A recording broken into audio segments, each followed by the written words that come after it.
Dès que les premiers exemplaires du M10 Booker furent aperçus lors d'exercices internes, une rumeur commença à circuler parmi les soldats.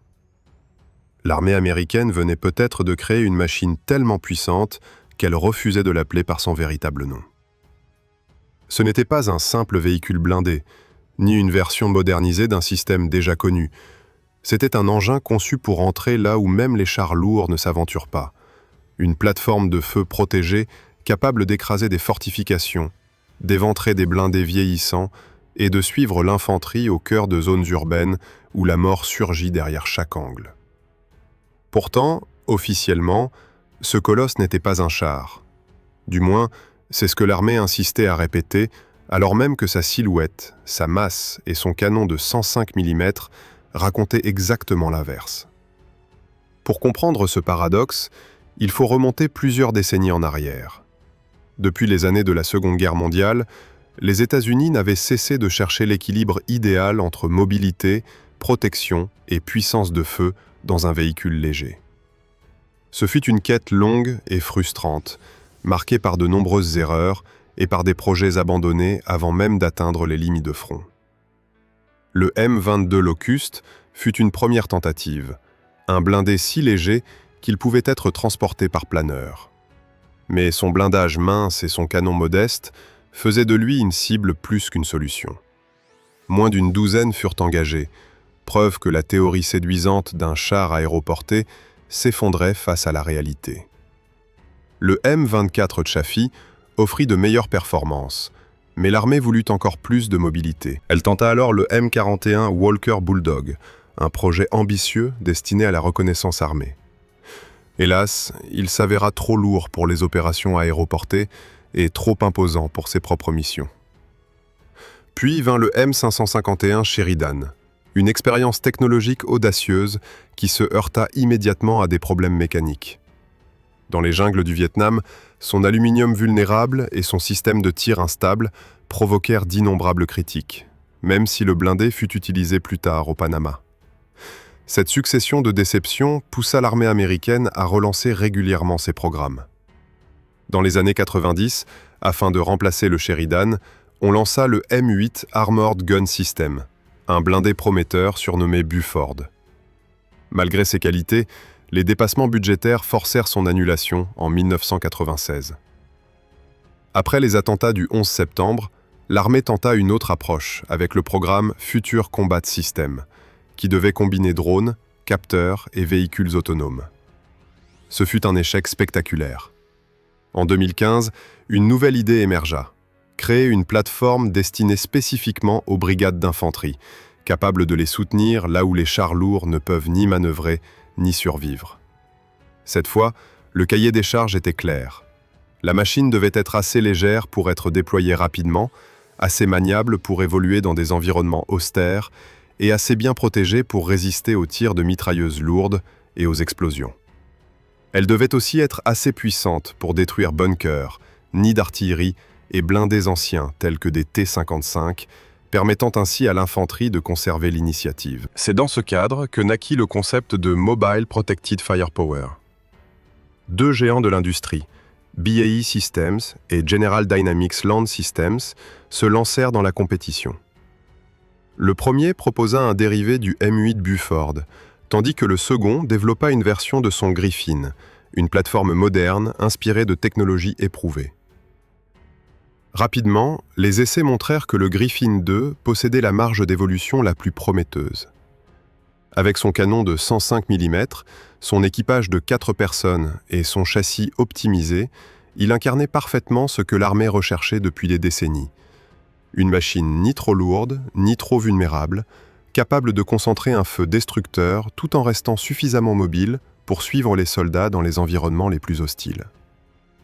Quand le programme entra dans sa phase finale, l'armée savait déjà qu'elle tenait enfin ce qu'elle cherchait depuis la Seconde Guerre mondiale.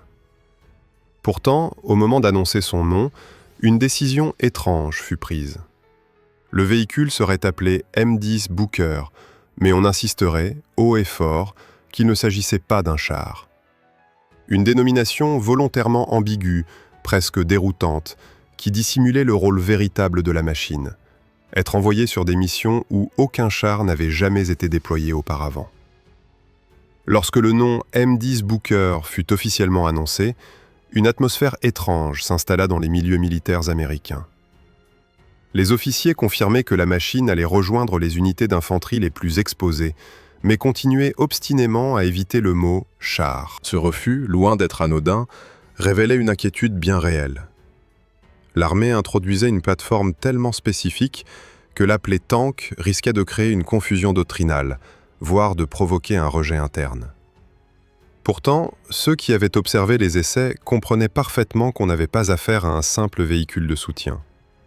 À chaque démonstration de tir, l'immense recul du canon de 105 mm secouait la structure comme un coup de tonnerre, et les cibles blindées placées à distance se fragmentaient comme si elles avaient été frappées par un projectile de calibre supérieur. Derrière cette puissance apparente se cachait un problème que les ingénieurs n'avaient jamais réussi à résoudre complètement. La manière dont l'armée définissait le rôle d'un véhicule semblait toujours avancer plus vite que la technologie capable de le remplir. Pendant des décennies, on avait cherché un blindé capable de suivre l'infanterie dans des environnements trop dangereux pour les véhicules à roues, tout en restant suffisamment compact pour éviter les limitations logistiques des plateformes lourdes. Le Booker représentait une rare convergence entre ces exigences contradictoires. Sa structure blindée résistait aux tirs de mitrailleuses lourdes, et son moteur diesel moderne offrait le couple nécessaire pour franchir des obstacles que même des véhicules chenillés plus anciens peinaient à dépasser. Pourtant, ce qui fascinait le plus les observateurs, ce n'était ni sa mobilité ni son blindage, mais l'endroit où il devait être envoyé. Les documents internes évoquaient des missions en zone urbaine dense, là où les chars lourds comme le M1 Abrams devenaient trop encombrants pour manœuvrer. Ils prenaient trop de place, faisaient trop de bruit et se retrouvaient piégés entre des ruelles étroites. Le Booker, lui, était conçu pour avancer au milieu de bâtiments effondrés, traverser des rues étroites, se repositionner derrière un pan de mur avant d'ouvrir le feu et disparaître. Il pouvait soutenir une section des assauts sans attirer immédiatement une avalanche de tirs anti-chars comme un char traditionnel. À cette capacité de se fondre dans un environnement chaotique s'ajoutait un élément psychologique non négligeable. Les soldats des infanteries savaient qu'ils auraient derrière eux une plateforme capable de réduire au silence en quelques secondes un nid de mitrailleuse ou un abri fortifié. Le canon de 105 mm n'avait rien à envier à certains chars de générations antérieures, et sa cadence maîtrisée permettait de traiter plusieurs cibles avant que l'ennemi ne réagisse. Les ingénieurs avaient également équipé l'engin d'un système de visée thermique avancé, permettant aux tireurs de repérer des silhouettes dissimulées dans la fumée, la poussière ou la nuit la plus totale. Cette montée en capacité éveilla naturellement une question sensible. Pourquoi l'armée américaine se montrait-elle aussi prudente quant à la classification du Booker? Plusieurs officiers de haut rang évoquaient un terme précis, « assault gun », une catégorie héritée des autrefois, mais qui ne correspondait pas à un blindé moderne. Un canon des assauts traditionnels n'avait pas l'agilité du Booker, ni la capacité de survivre à des tirs directs de calibre lourd. D'autres parlaient d'une simple « plateforme de feu protégée ». Mais aucune de ces expressions ne saisissait véritablement la nature du véhicule. Plus troublant encore, certains rapports internes mentionnaient un détail qui commençait à circuler dans les discussions techniques. Lors de longues séances de tir, l'intérieur du véhicule pouvait accumuler des fumées toxiques générées par les gaz de propulsion du canon. Les systèmes d'extraction fonctionnaient correctement, mais à la limite de leur capacité. Cette faiblesse, connue mais rarement évoquée publiquement, alimentait les débats sur la classification officielle. Appeler le Booker un char signifiait qu'il devrait répondre aux mêmes standards de sécurité interne que des véhicules bien plus volumineux, conçus avec des systèmes de filtration massifs. Pour éviter une controverse trop précoce, l'armée préférait maintenir une définition plus flexible de sa nouvelle machine. Pendant que ces discussions se poursuivaient au sommet, les essais opérationnels avançaient à un rythme soutenu. Les premières unités destinées à recevoir le Booker se préparaient à des scénarios où la vitesse de déploiement était essentielle. Contrairement aux chars lourds nécessitant des transporteurs spécialisés, le Booker pouvait être déplacé plus rapidement vers des zones où l'infanterie réclamait une puissance de feu immédiate. Lors d'une simulation en terrain montagneux, le véhicule parvint à contourner une crête que d'autres engins blindés de même catégorie n'auraient jamais osé approcher. Son système de suspension renforcé absorbait chaque irrégularité, permettant à l'équipage de maintenir une vitesse stable sans perdre en précision de tir. À mesure que les essais se multipliaient, l'armée commençait à percevoir toute l'ampleur de ce qu'elle avait entre les mains. Le Booker n'était pas seulement un soutien pour les forces légères, il était capable de briser une ligne de défense, de neutraliser des positions retranchées et de résister à des tirs qui auraient mis hors de combat des véhicules plus anciens. Les instructeurs notaient que, pour la première fois depuis des décennies, l'infanterie américaine disposait d'un blindé capable de la suivre jusqu'au cœur des zones les plus dangereuses sans devenir un fardeau logistique. Et pourtant, malgré ces succès répétés, le discours officiel ne bougeait pas d'un pouce. Le M10 Booker restait un véhicule de feu protégé, rien de plus. Une prudence étrange, presque calculée, comme si l'armée tentait d'éviter une révélation prématurée sur le rôle exact qu'elle lui réservait. Alors que l'armée continuait de qualifier officiellement le M10 Booker de simple plateforme de feu protégée, les équipes techniques en charge de son développement entraient dans une phase beaucoup plus exigeante. Démontrer que la machine pouvait remplir un rôle que ses prédécesseurs n'avaient jamais approché. Les essais de mobilité, menés dans des environnements volontairement chaotiques, révélèrent une capacité surprenante à conserver sa stabilité, même sur des pentes abruptes où d'autres blindés perdaient immédiatement leur adhérence. La combinaison d'une suspension renforcée et d'un moteur diesel moderne donnait au Booker une agilité que peu imaginaient en observant sa silhouette massive. Ces tests ne se limitaient plus au terrain montagneux. Dans une zone d'entraînement simulant une ville densément construite, le véhicule fut soumis à une série d'attaques surprises destinées à évaluer son temps de réaction. Des signes thermiques surgissaient depuis des fenêtres effondrées, tandis que des silhouettes métalliques imitaient des armes anti-chars dissimulées. Le tireur, grâce à la caméra thermique améliorée, parvenait à repérer des cibles à travers des nuages de poussière épais, un exploit impossible pour plusieurs blindés plus anciens. Ce type d'essai confirmait que le Booker n'avait pas seulement été conçu pour accompagner l'infanterie, mais pour devenir l'élément capable d'ouvrir des passages dans des quartiers où la visibilité changeait d'une seconde à l'autre. Dans les centres d'analyse doctrinale, cette capacité provoqua une transformation silencieuse des schémas tactiques. Les officiers qui examinaient les enregistrements constataient que le véhicule offrait une solution nouvelle à un problème pourtant ancien. Comment donner à l'infanterie un appui capable de répondre immédiatement à une menace, qu'elle soit située derrière un mur, dans un sous-sol ou à l'extrémité d'une ruelle piégée. Le Booker, grâce à sa puissance de feu concentrée et à sa relative compacité, semblait être la première machine américaine réellement adaptée à ce type d'engagement. Ce constat força les planificateurs à redessiner certains scénarios de bataille où, auparavant, l'infanterie devait progresser sans blindés chenillés à proximité. En parallèle, d'autres essais portaient sur la résistance du véhicule aux menaces explosives. Dans un secteur entièrement couvert de charges dissimulées, les ingénieurs observaient la manière dont le châssis absorbait les ondes de choc. Le Booker ne possédait pas le blindage d'un char lourd, mais sa structure était pensée pour survivre à des explosions latérales qui auraient immobilisé des engins plus légers. Les plaques de blindage inclinées renvoyaient une partie de l'énergie, et les systèmes internes étaient protégés par des compartiments distincts, réduisant les risques de propagation de dégâts. Ces résultats encourageants ne dissipèrent pourtant pas toutes les inquiétudes. Plusieurs rapports internes mentionnaient la complexité des missions auxquelles le Booker serait confronté une fois déployé. Contrairement aux blindés lourds destinés à affronter des forces mécanisées, ce véhicule devait intervenir dans des zones où l'ennemi utilisait des embuscades, des pièges improvisés et des tactiques de dispersion visant à séparer le blindé de l'infanterie qu'il protégeait. Les instructeurs mirent en place des exercices spécifiques où des équipes adverses tentaient d'isoler le Booker en brouillant les communications ou en l'attirant dans des zones encombrées. Ces simulations révélaient les limites du véhicule.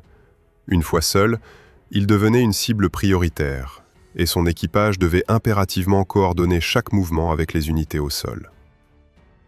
Malgré ses faiblesses, la machine démontrait une résilience qui surprenait même les observateurs sceptiques.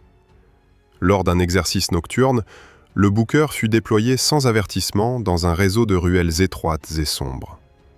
À peine avancé de quelques mètres, il identifia une source thermique suspecte. Quelques secondes plus tard, un tir surgissait depuis une ouverture dans un bâtiment effondré. Grâce à sa capacité à pivoter rapidement, le véhicule se repositionna, riposta et neutralisa la zone ciblée avant même que l'ennemi simulé n'ait le temps de se déplacer.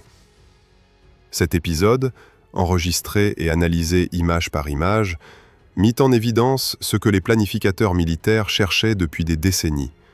Un blindé capable de réagir avec la vitesse d'un véhicule léger, tout en conservant la puissance de destruction d'un canon de grand calibre. Cette combinaison inhabituelle éveilla l'intérêt du commandement supérieur, qui commença à considérer le Booker comme un outil potentiellement décisif lors des premières heures d'un conflit moderne.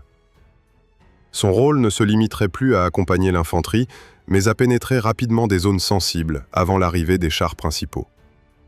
Les simulations stratégiques révisées montraient que le véhicule pouvait sécuriser un carrefour, éliminer une position fortifiée et se repositionner avant que des renforts ennemis ne convergent vers sa position. Il n'était plus seulement une plateforme de soutien, il devenait un élément d'ouverture, chargé de briser la première ligne de résistance. Et tandis que cette image d'un blindé offensif commençait à s'imposer, un autre sujet devint central. Comment l'équiper pour garantir sa survie face à une intensification des armes anti-chars modernes? Les ingénieurs multipliaient les ajustements, ajoutant des modules de protection, renforçant les systèmes internes et testant des configurations inédites pour accroître sa robustesse. Chaque amélioration rapprochait le Booker d'une catégorie que l'armée refusait toujours de mentionner publiquement, mais que tous les observateurs reconnaissaient déjà. Le M10 Booker gagnait en puissance, en mobilité et en précision. Mais avec cette montée en performance surgissait une question inévitable. Jusqu'où l'armée américaine était-elle prête à aller avant de reconnaître que sa nouvelle machine avait franchi les limites d'un simple véhicule de soutien? À mesure que le M10 Booker accumulait les essais réussis, une nouvelle phase de son développement prit forme. L'intégration complète au sein des brigades d'infanterie, celles qui seraient les premières à engager l'ennemi dans des environnements où la confusion domine chaque minute. Pour préparer cette transition, des scénarios réalistes furent créés, mélangeant ruines, structures partiellement effondrées et zones ouvertes séparées par des corridors étroits. Les unités au sol observaient comment la machine réagissait lorsqu'un groupe de soldats lui demandait une ouverture immédiate dans un bâtiment fortifié ou un appui de tir contre des positions camouflées. Dans ces exercices, le Booker montrait une rapidité opérationnelle que l'on n'attendait pas d'un engin blindé doté d'un canon de 105 mm. Alors qu'un groupe d'infanterie approchait d'une zone défendue, la machine avançait juste assez pour offrir une protection frontale avant de pivoter avec précision afin d'aligner son canon sur le point critique. Les instructeurs notèrent que la synchronisation avec les sections engagées devenait l'un des atouts majeurs du Booker. Il pouvait non seulement détruire un obstacle, mais le faire au moment exact où les soldats entamaient leur progression, réduisant ainsi les risques d'exposition.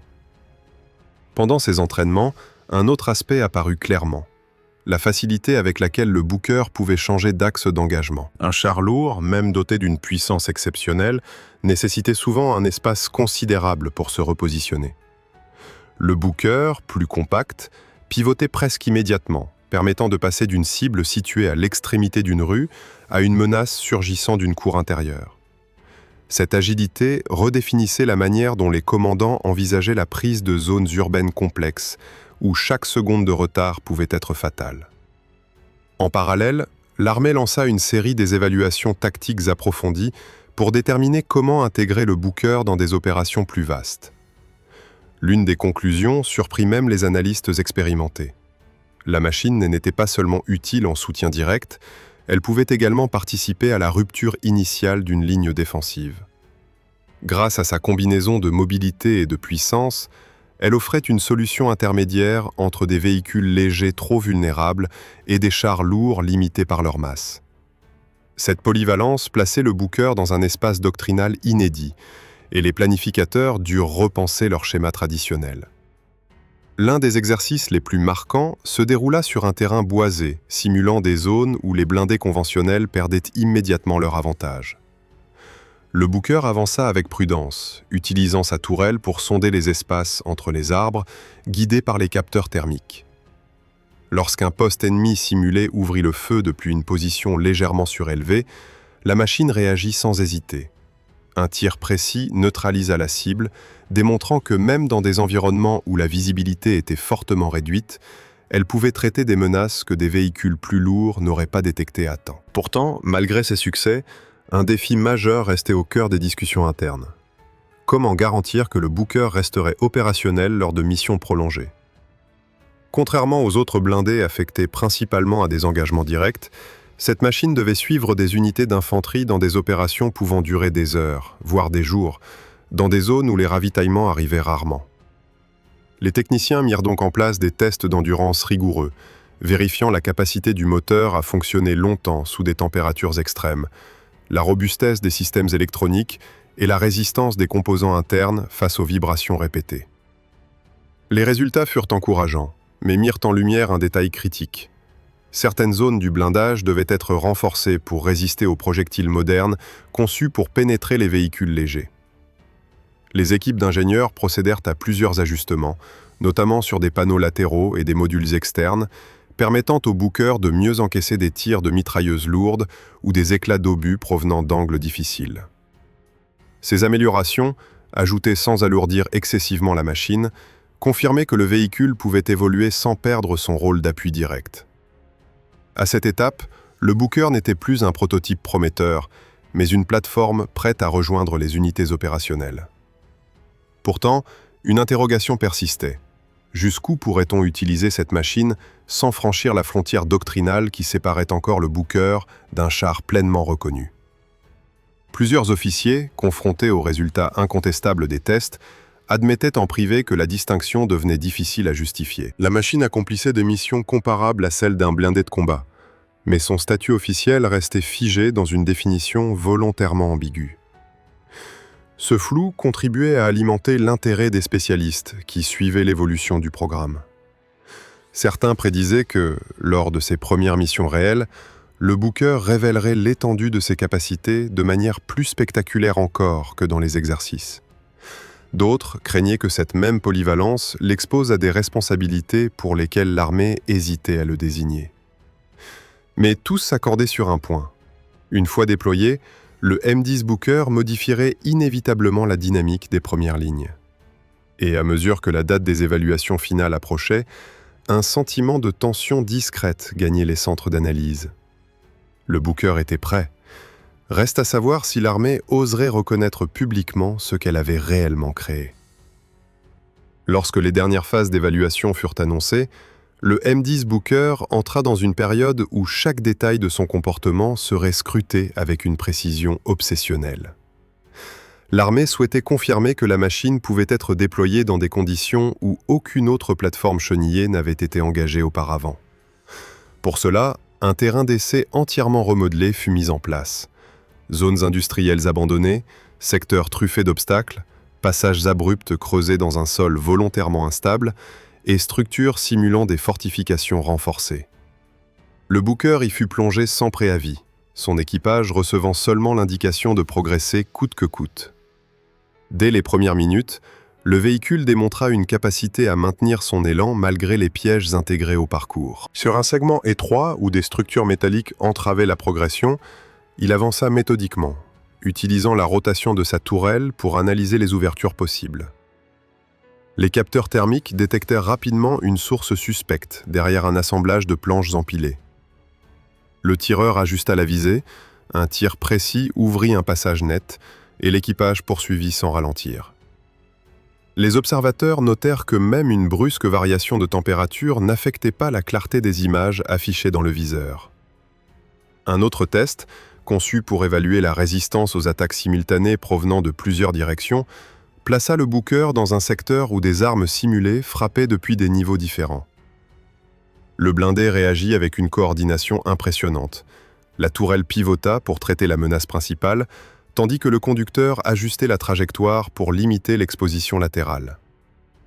Les projectiles inertes ricochaient contre les panneaux renforcés sans altérer la progression. Cette démonstration souligna la capacité du véhicule à combiner mouvement continu et puissance de feu ciblé, un équilibre difficile à atteindre sur une plateforme de cette catégorie. La suite des essais porta sur la capacité du blindé à soutenir un rythme d'opération prolongé. Durant plusieurs heures, le moteur tourna sans interruption, même lorsque la température extérieure dépassait largement les niveaux habituels des zones d'entraînement. Les techniciens vérifièrent régulièrement les composants internes, notant que le système de refroidissement amélioré permettait au véhicule de conserver une performance stable, malgré les contraintes mécaniques croissantes. Était un point essentiel pour les unités qui prévoyaient d'engager la machine sur des terrains dépourvus de toute infrastructure. Dans une autre zone, l'accent fut mis sur la précision de tir en mouvement. Le Booker fut lancé sur une piste irrégulière, comprenant des crêtes artificielles, des fossés étroits et des surfaces partiellement instables. Malgré les secousses constantes, le canon de 105 mm resta étonnamment stable. Les tirs s'enchaînèrent, frappant avec constance des cibles mobiles situées à des distances variables. Cette performance impressionna même les équipes chargées de concevoir les tests, qui s'attendaient à une baisse notable de précision en raison des vibrations accumulées. Pendant que ces données s'accumulaient, une dernière épreuve fut mise en place, un scénario d'assaut combiné avec de l'infanterie avancée. Les soldats se déployèrent dans un secteur complexe, constitué de murs fragmentés, de véhicules abandonnés et de structures trop étroites pour accueillir des chars lourds. Le Booker se positionna juste derrière la première ligne, offrant une couverture dynamique tout en conservant la capacité d'intervenir si une résistance trop forte bloquait la progression. Lorsqu'un groupe d'adversaires simulés tenta de prendre l'ascendant en se réfugiant dans un bâtiment renforcé, le blindé intervint rapidement. Un tir précis fit s'effondrer la partie supérieure de la façade, permettant à l'infanterie de pénétrer sans subir de tir direct. L'efficacité démontrée lors de cet exercice fit forte impression. Plusieurs officiers prirent note qu'aucune machine du même gabarit n'avait réussi à combiner autant de rôles différents au cours d'une seule opération. Cette polyvalence, longtemps recherchée et longtemps manquante dans les unités légères américaines, semblait enfin matérialisée. Pourtant, malgré l'enthousiasme visible, aucune modification officielle de classification ne fut annoncée. Le terme « véhicule de feu protégé » demeurait, comme si l'armée craignait que l'adoption du mot « char » entraîne des comparaisons directes avec les blindés lourds et leurs responsabilités doctrinales. Les discussions internes devinrent plus intenses à mesure que les résultats des essais se multipliaient. Les commandants de brigade anticipaient déjà l'impact du Booker sur les futures opérations, tandis que les techniciens affinaient les derniers ajustements pour garantir sa fiabilité en conditions réelles. On évoquait également l'arrivée des premières unités destinées à recevoir un lot complet de ces machines, signe que le programme approchait de son déploiement opérationnel. Lorsque les dates des évaluations finales furent confirmées, un sentiment particulier envahit les centres de commandement. Le M10 Booker s'apprêtait à intégrer ses premières formations, et certaines sources suggéraient que plus de 30 exemplaires seraient affectés rapidement à une même brigade. À ce stade, plus personne ne doutait que le véhicule jouerait un rôle central lors de missions exigeant une combinaison de mobilité, de puissance et de précision. Et tandis que les équipes finalisaient les préparatifs, une seule certitude demeurait. Une fois engagé, le Booker révélerait enfin ce que l'armée américaine s'efforçait encore de dissimuler derrière une appellation prudente.